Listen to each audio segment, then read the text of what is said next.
From the opinion pages of the Wall Street Journal, this is Potomac Watch.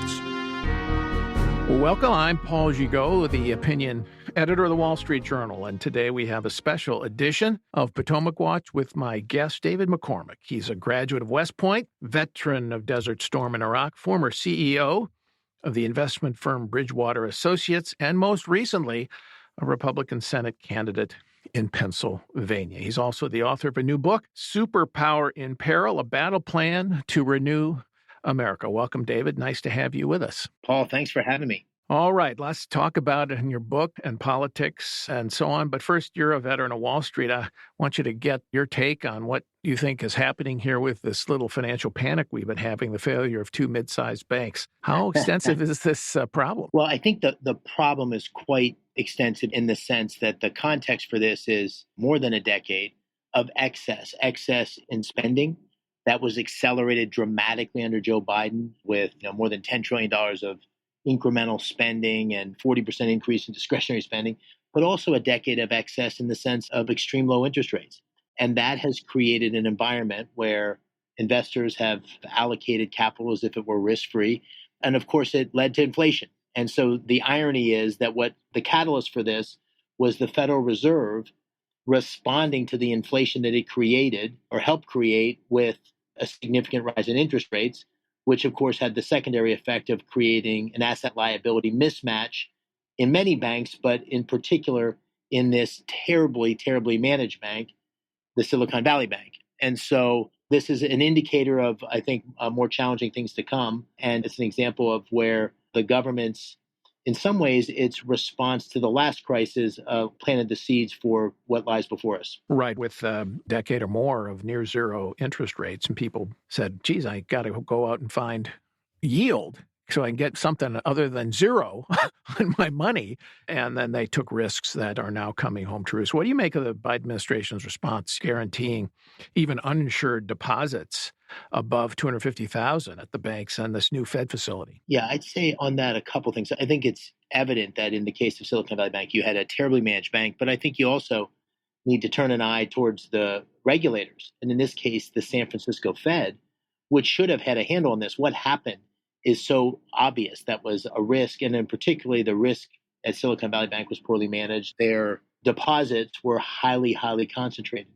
The government's response, I'm very concerned about on a couple different levels. Unfortunately, they couldn't sell the bank over the weekend, but it's great that they blew out management. It's good that the creditors will pay a price. The equity has been taken to zero. But the fact that they've insured the depositors, in essence, bailing out the uninsured depositors, I think is very problematic on two levels. The first, if you're the landscaper who was a creditor, you just got wiped out. Right. So your $15,000, you're not going to get paid. And yet the rich venture capital guy who lives down the road got 100% full money on their deposits. That's inherently seems unfair. The second thing is, of course, the moral hazard. So we've now set a precedent that uninsured deposits can be protected. And there's $18 trillion of deposits in our U.S. banking system. 8 trillion of them or so are uninsured. So does that mean we now have essentially made a commitment to insure that other 8 trillion? It seems so.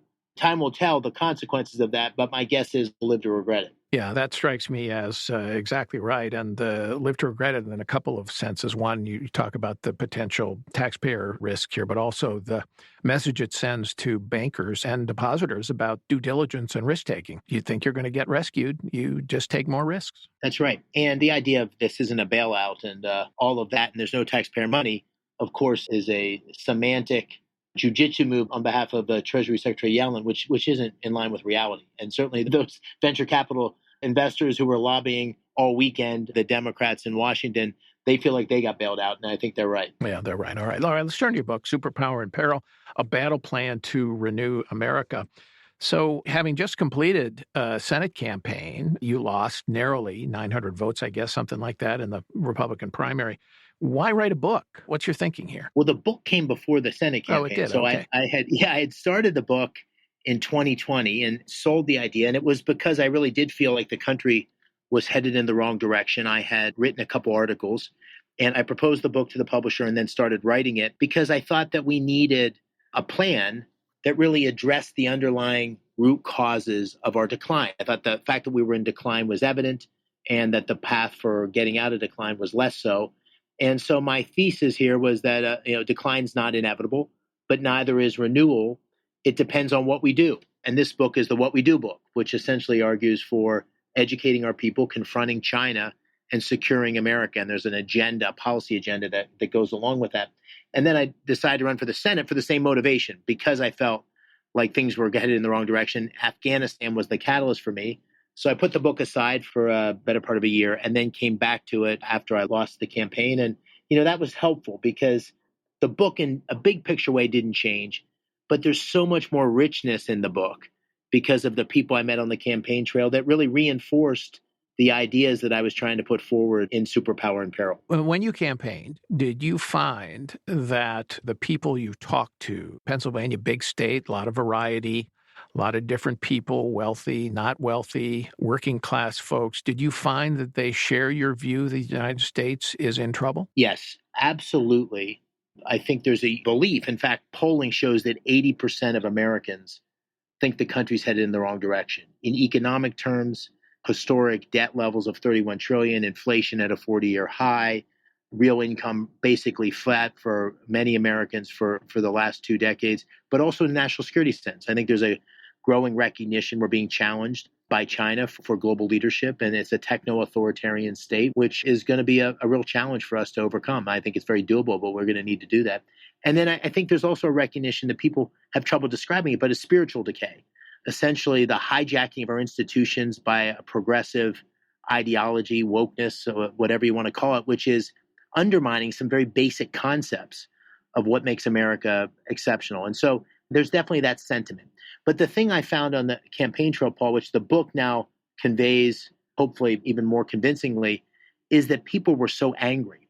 And some of those are people that are well-to-do in the suburbs, but many of them are rural Americans. And they basically feel like the last 20 years has not been good for them. They feel like the promise of America has left them behind, and that elites in Washington and New York have looked past them, looked past their interests, been focused on themselves. In my opinion, and the book tries to convey this, they're right. So the anger has good reason behind it. And so what this book tries to do is put forward a policy agenda that addresses a broader set of Americans and lays the groundwork for renewal at home, but also strength abroad. And it does that in a way that will be substantively better for America, but it also does so in a way that I think builds the necessary coalition for Republicans to win elections. Because in essence here, what I'm saying is we need good ideas, but we also need candidates who can win elections and put those ideas forward. And to do that, we need to appeal to a broader set of Americans than we have. Republicans have been losing elections for a while now, and there's good reason for it because we haven't done the things necessary to win, which is to largely look forward. All right, let's dig into at least a couple of areas you write about, maybe elaborate a bit. One is you stress the need for talent, developing talent, American talent, human capital in essence, getting the most out of everyone in the country, the best they have to give. And you talk about reforming U.S. education, but I'm a little older than you, and I remember we've been talking about education reform at least since the Nation at Risk report came out in the early 1980s, and we have made a lot of progress, frankly. So, I mean, what do you want us to do differently than we've been doing? It may be the hope of triumph over reason here, I guess is your point, but I think we're at a different point in the following sense. I think there may be the underlying catalyst for really making change because we're declining in terms of the quality of our kids, their education, math, science, and engineering relative to the rest of the world. We're like 18th among developing countries. We continue to fall down the cliff here. But second, COVID may have been a blessing in this respect. COVID gave parents an ability to look much more closely at what's happening in the schools, the curriculum that's being taught around American history, the quality of the education and the teachers, the sexual agenda that's being introduced in elementary schools in terms of who's talking to children about issues regarding sex and gender and so forth. Parents saw that up close and personal, and it's created a movement. And you've seen the ups and downs of this movement, but I think there's real power behind it. We see that playing out in states like Virginia with Glenn Youngkin, like in Arkansas with Sarah Huckabee. And so I think we may be on the precipice of a tipping point here of potential change. And the key, of course, is underlying structural change, choice, having children and parents have the capacity and the ability to take their students to the schools that are going to best serve their needs. And so that's the hope. And this moment allows for, I think, a level of political pressure and realization that hasn't happened before. So it's choice in the goal in service of changing school governance so it isn't dominated right now by your local district administrator who's accountable largely to the teachers' unions because, parents are busy, obviously. They've got lives, they've got work and so on, they've got families. They can't pay attention to the policies of any given school. And if you can't change the governance, you can't change the school. 100%. And there's lots of ways to change the governance. Part of it is the student and teacher. And I saw this across Pennsylvania, but parents running for school boards and really bringing a change agenda. But obviously, at the core of this is going to be breaking the back of the teachers' unions. And that's a necessary part of this. And, I come from a family of teachers, and I appreciate the incredible role they play. But they're in a system now which ultimately undermines their capacity to do their jobs well. In the book, I outline the fact that spending for education has increased at a certain percentage, but that 70% of that growth is in administration and principals and everything else. Right, exactly. This is a monopoly that's not sustainable. And it's now, I think, a time to take that fight at multiple levels. And that's what needs to happen. There's another thing that needs to happen in terms of education, which is skilled workforce. In Pennsylvania, I grew up in a town where the dream was to go to college. And every kid had to go to college. That was the hope. Only 3 or 4 kids actually did go to college, but that was the dream. We need to rethink that a bit because we actually have huge opportunities for skilling our workforce in ways that conform to the needs of our current economy. And I saw this on the campaign trail in Pennsylvania. Manufacturers, machine shops, high-end chemical companies, they couldn't grow in part because they couldn't get skilled workers. The fracking industry is a huge regulatory burden, but they also have a skilled labor problem. They had to import folks from Oklahoma and Texas to work on the rigs. And so taking a national level focus on this and thinking about Pell Grants and veterans benefits and community colleges and corporate public partnerships to educate these kids, that's going to be a big part of creating the American dream for a whole new set of Americans who aren't going to go to a 4-year college and have that make a huge difference, but could have very productive, high quality income and high quality middle class lives if they pursue that path. Yeah, very interesting. And of course, I think very important. All right, we're going to take a break. And when we come back, we'll have more with David McCormick on politics and policy. Don't forget, you can reach the latest episode of Potomac Watch anytime. Just ask your smart speaker, Play the Opinion Potomac Watch Podcast. That is, Play the Opinion Potomac Watch Podcast. From the opinion pages of the Wall Street Journal, this is Potomac Watch. And we're back here with David McCormick, author of the book, Superpower in Peril, A Battle Plan to Renew America. Let's talk a little bit about another priority you have, which is you say we need to invest in technology. We have to win the technology race. I think you're clearly talking about national competitors, especially China. And if I detect in your book, you refer sometimes to the CHIPS Act, passed last year, provided a couple of $100 billion to Intel and other semiconductor makers. And it's a form of industrial policy, I think maybe the most overt implementation of industrial policy we've had in many decades. But you probably saw the Secretary of Commerce, Gina Raimondo, just imposed requirements on the companies that are getting this money that don't amount to industrial policy, they amount to social policy. Now, they must provide child care, union worker labor for contractors, diversity rules, and if you have excess profits, as defined by, I guess, the politicians, you have to return them to the government. Now, my problem here is that this is what almost always happens with this kind of industrial policy. It becomes politically corrupted. What do you think of these Biden rules, and what do you do about it? To start with, and this is something I've thought a lot about, because the reality is, to start, Paul, we are losing our edge in technology. We're losing our edge. Bob Lighthizer, 2017, released a report, the top 20 technologies at the intersection of economics and national security. China was in the lead in 10. We were in the lead in 10.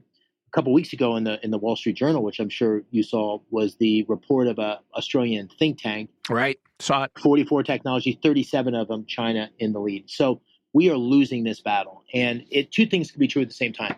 China's economic model is not sustainable. It has to cave in on itself at some point. But in the interim, and that may be many, many years down the road, they are gaining leads because of the model they put forth.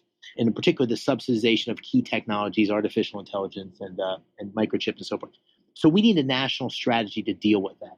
And it can't be a China model, and it can't be what the Democrats have proposed is industrial policy. There's got to be a market-based approach to ensuring through tax incentives and through potential government capital, which can take first loss and draw private capital into key sectors, not companies, to ensure that America is competing in those areas adequately.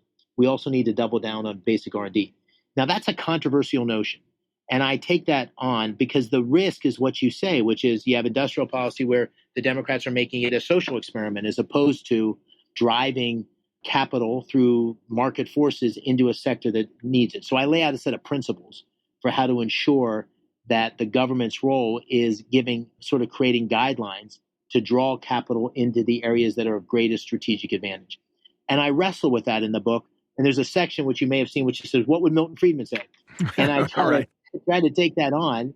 And I think Milton would have questions about what I propose, and maybe you do as well. But my response to that was, but we're losing. And so in this environment, we have to find a way to get the capital to the areas we need and have market forces drive continued innovation.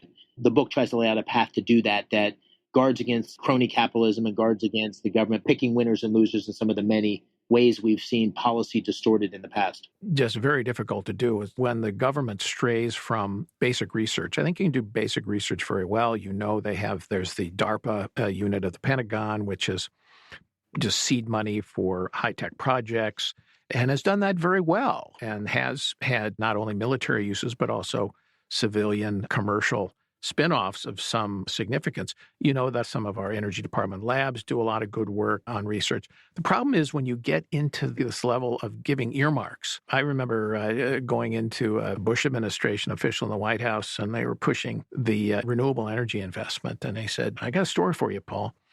We're just on the cusp of this cellulosic ethanol taking off, but almost all of the money is earmarked by Congress. And of course, here we are now, almost 15, 16 years later, cellulosic ethanol is nowhere. There's a long line of such failed experiments. I 100% agree with you. Yeah, so it's a very difficult thing to do. But I agree with you that there's a problem here we have to address in falling behind on technology. All right, David goes into an awful lot of detail in his book, Superpower in Peril, A Battle Plan to Renew America. And you can go into the details. They're not too wonky. He lays it out in ways that you don't have to be a policy wonk to appreciate. But let's talk a little bit about politics and what you learned in your Pennsylvania campaign about what it takes, kind of lessons about politics and what it takes for a Republican to win in Pennsylvania, where you've got to win in the moderate suburban collar counties around Philly, but you also got to appeal to Trump voters in mid-state and in the West. I mean, first of all, what a great life experience. When you wind up as a plebe at West Point, one of your mandatory classes in year one is boxing. And there was this old boxing coach named Herb Creighton, and he taught plebe boxing. And you walked in and he was kind of like Mickey and Rocky, and he'd say, can't win unless you get punched in the face. And that's what politics is, right? You got to be able to jump in the ring and be prepared to get punched in the face. And that's what it was. You jump in and you're immediately in this mixer of people coming at you in all sorts of different directions. But it was an incredible privilege. And when we decided to do it, my wife and I thought hard about it, prayed on it. We thought we were called to serve because we had something to offer. And we had a calculus in our mind, which is we thought that we had to appeal to those core movement conservatives, or many of them Trump voters in rural Pennsylvania. And the fact that I grew up there and ran a campaign that was aligned with many of President Trump's policies would put me in good stead there, but it would be a tough fight. But we also, as you say, we needed to win the collar counties outside of Philadelphia. And I thought my business experience and my ability to create jobs in Pittsburgh and so forth would have been a real appeal. We thought we needed to run in a way that would we didn't think President Trump necessarily had to endorse me, but have him attack me would be a problem because he could direct a significant number of voters. We thought we had to run in a way that could appeal to independents and conservative Democrats. You have to run in a way that for us was consistent with our values and where we could look in the mirror and say, we believe everything we're running on. And that's the challenge of running in Pennsylvania. But I think that's the challenge nationally today. And it was an incredible experience. We lost, as you said, by 900 votes of 1.4 million passed.